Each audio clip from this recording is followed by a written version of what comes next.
How to turn on or off True Tone on iPhone. To get started, first of all go ahead and open up the Settings application on your phone. Settings allow users to customize, control, and secure your devices. Once you're here, scroll down to find and tap on Display and Brightness. You are now on the Display and Brightness page.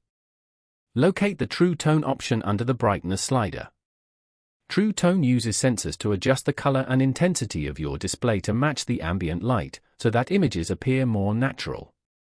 To disable this, simply tap on the toggle switch next to True Tone.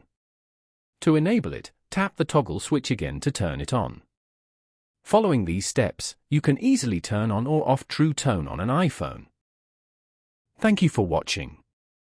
Please leave a like if this tutorial helped you, or leave a comment below if you have any questions related to the video.